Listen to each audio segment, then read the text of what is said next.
Hello, everyone. Thank you for joining another session with an expert. Mr. Nayef Khan has joined us today. My name is Shahid Islam, CEO of ST Innovation. I manage a blog called agency.managecoder.com where I share my experience running an agency for last 17 years. I also bring experts mostly from US to share their experience and how can you grow your agency to the next level. So today our guest is Mr. Nayef Khan. He's a solution architect from AWS. Welcome, Nayef. Thank you, Shaz bhai. Nice to be here on the show. Let's introduce yourself a little bit more and then we'll start. Yeah, sure. So my name is Nayef Khan. I'm a solutions architect working at AWS. I focus on the telecom business unit. So I work with the telecom customers here in Canada.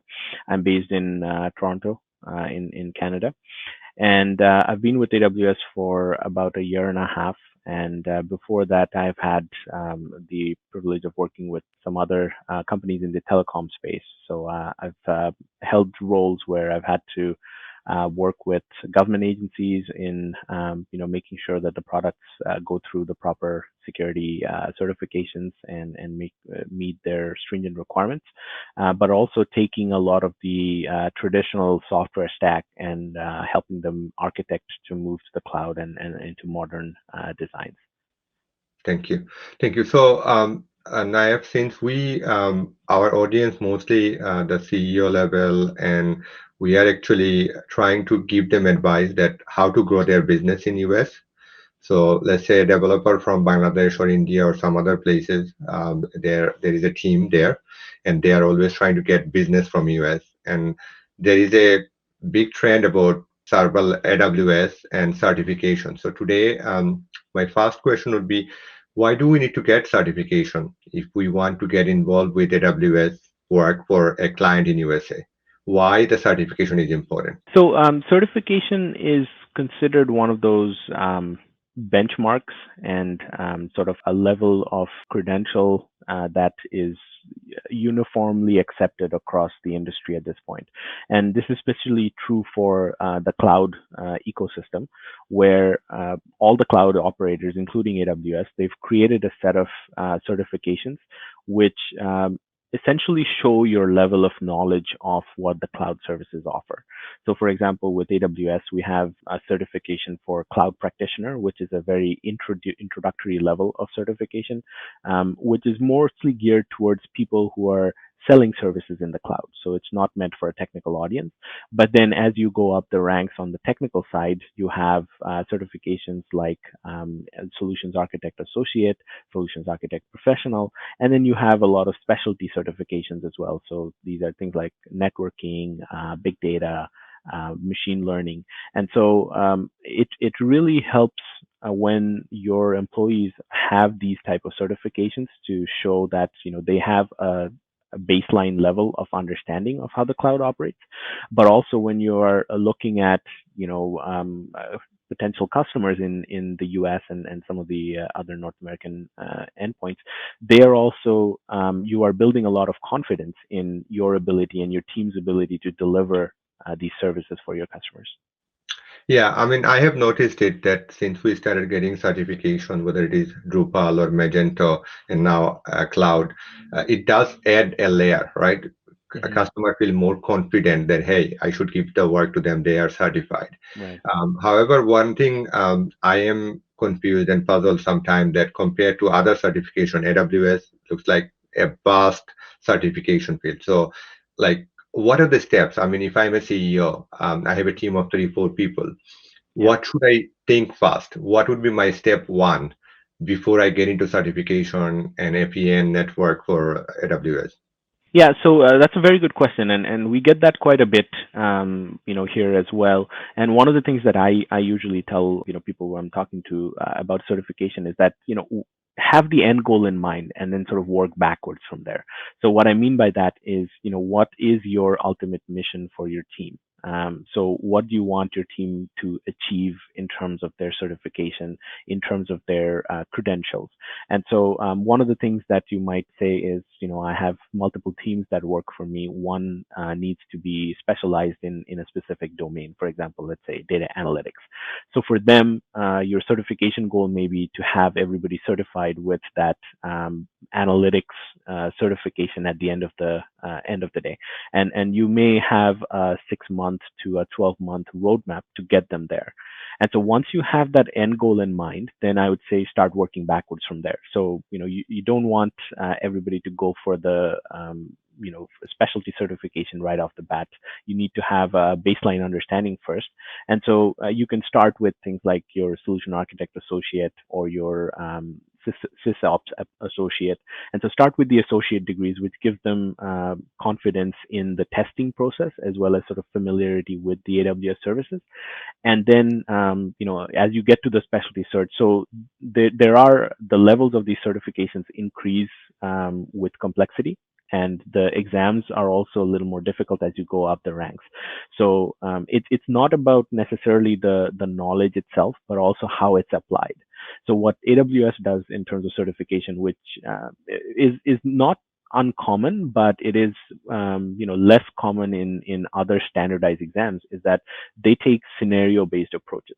And so it's not about just learning what a basic unit of compute is. It's more how you use that compute to design a solution for the customer.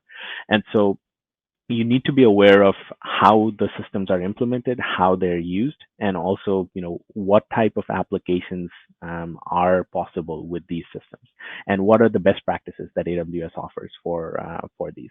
And so it's a learning process, and that's why I always recommend that you go at it from a step by step. Start with the biggest goal in front. So, for example, a specialty certification for your team, but then work on the smaller blocks one by one. And it's going to be an iterative process. There are lots of resources that are available. One of the things that's freely available is AWS has their YouTube channel with a lot of videos from reInvent from the past years, and typically those are very good to give you an idea about specific services. So you have 30 to 45-minute overview videos for each of these. And then you also have a lot of free resources from AWS. If you go to aws.training, they offer a lot of free online virtual courses, which are video courses that you can take to update your skills. And they also offer some free practice exams there. And on top of that, you also have these other online learning platforms that offer practice exams. And so it will be a combination of learning, a bit of hands-on experience with AWS as well, because you need to be familiar with how things are done on AWS as you're writing the exams. And then, not least, but definitely lastly, practice a lot of these practice exams, because ultimately they give you a flavor of what to expect at the exams. So if it was for a C-level executive to make a decision, what you are saying that pick a niche, right? Mm-hmm. Pick a specific industry, see what are the demand. AWS or any cloud platform is so big. So you have Mm-hmm. to pick a platform, whether machine learning or migration. There are Mm-hmm. Yeah. serverless application. Mm-hmm. What about your thought that if I have a existing team right now and they're doing some certain kind of development, they're probably good at some server level stuff they're doing, or I have a server admin, maybe local level. So these are two different paths, right? So Mm-hmm. what are the thought process on that? How do I make a decision that which direction to go? Or what are the demand you see currently? Like machine learning, I hear all the time. Serverless is another technology where I see a lot of demand out there. Mm-hmm. So again, it goes to sort of where your customers' expectations are, and one of the things you always need to sort of keep in mind is, as a CEO, if you're placing your employees and setting them up for success, you need to ensure that you have the customers' expectations in mind as you're doing that.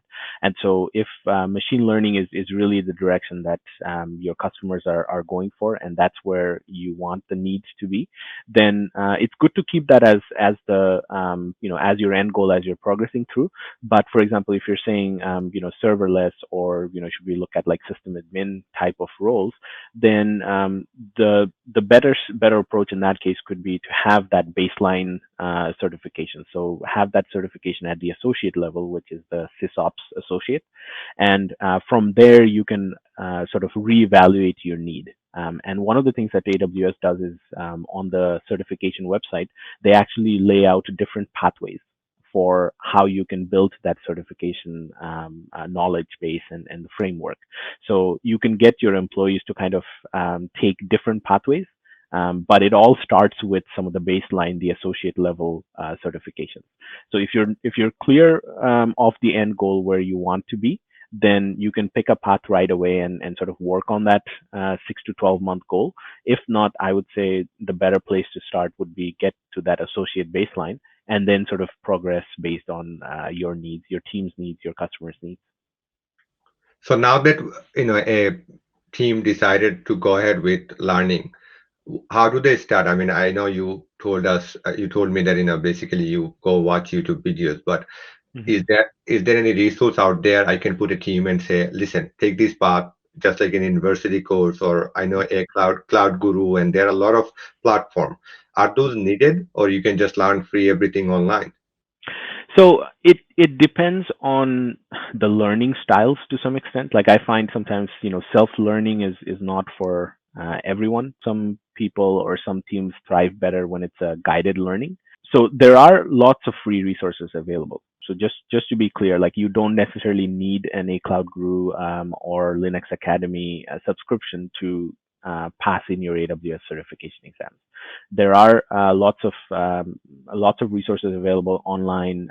We can link to a couple of those. One of the links that I found useful was this blog by Jayendra Patil, and he's got an extensive amount of material on that website where he talks about the benefits of each of these certifications, who should write it, how to prepare for it, what are the typical areas that they're looking for. And so the actual contents of these certifications are fairly transparent in terms of what they're looking for, what they're testing for, and the type of questions. But it also comes down to a lot of practice. So if you are the type, or if your teams are comfortable in sort of a self-learning mode, I would say there's tons of material online available freely that they can use to learn and practice. And that the starting point there would be to understand what domains are being tested for a specific exam, and then go and find out more details about the specific services in that domain.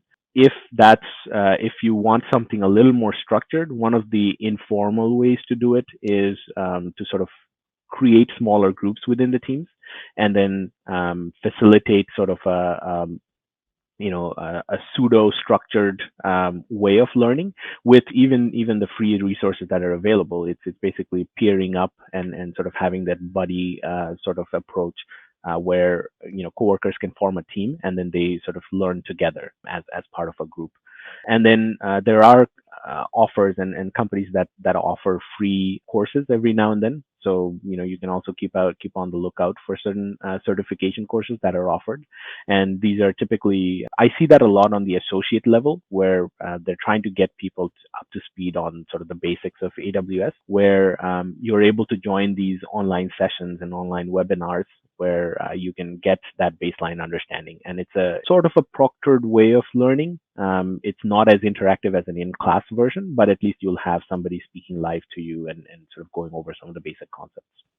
One of the challenge I have seen talking to a lot of agency or smaller company running a software development team, that they are always trying to do more billable work for the client. So they don't have enough time, right? Unlike WordPress or other platform where you just go ahead and do it and then you do coding or creating a platform, AWS learning curve is quite steep.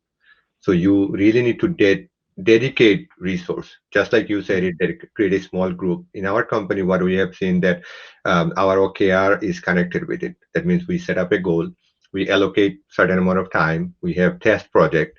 So that I have seen it. So what is your advice to C-level executive if you are in Bangladesh, that what kind of resource planning they should do? Do they need to dedicate resource, or they just tell them, listen, learn at home, or you actually need to make it part of the company goal and objective? Yeah.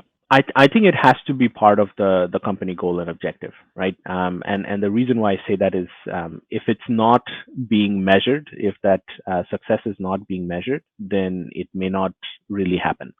And so, if you know that having these certifications for your teams really boosts your credentials in the marketplace, really boosts your chances of bringing in better business opportunities, then it is definitely recommended to have that learning goal as part of your, key performance indicators for the employees, for the leaders, for the managers. And so typically the ones where we see a lot of success is that the leadership comes from the top, and you say you dedicate a certain amount of time towards learning initiatives. So for example, let's say 10% learning time. And what that allows you to do is, you're able to track against that for your employees, and understand, okay, so, if I spend 10% of my time, that means, every week I'm, giving around 4 hours of studying time. And so with that studying time, maybe you can equate that to, every 2 to 3 months, you can have enough time to study for a certification exam. And so then, you kind of work through that and say, for a yearly goal would be 2 to 3 certification credentials for each employee in a year. And so, having a goal that you can measure, you can track against, I believe is the best way to do it. Thank you, Naif. Naif, thank you again for joining in. If somebody want to contact you, what is the best way? Is it LinkedIn the best way to just add you and ask question, or can they email you? Yeah, absolutely. LinkedIn. I am on LinkedIn, so you can find me at Nayef Khan, and I'm also on Twitter at Nayef M Khan. So any of those would be good to get a hold of me. I'll get those links from you and post it when I post the video and when I send the email to all the executive, mostly in Bangladesh and India, so they can follow up with you if needed. And in future, I'm looking forward to work with you, have more session where you will give us more specific guidance on specific certification. Thank you, Naya. Absolutely. Thank you very much. Thank you. Take care. Bye. Bye-bye. Bye.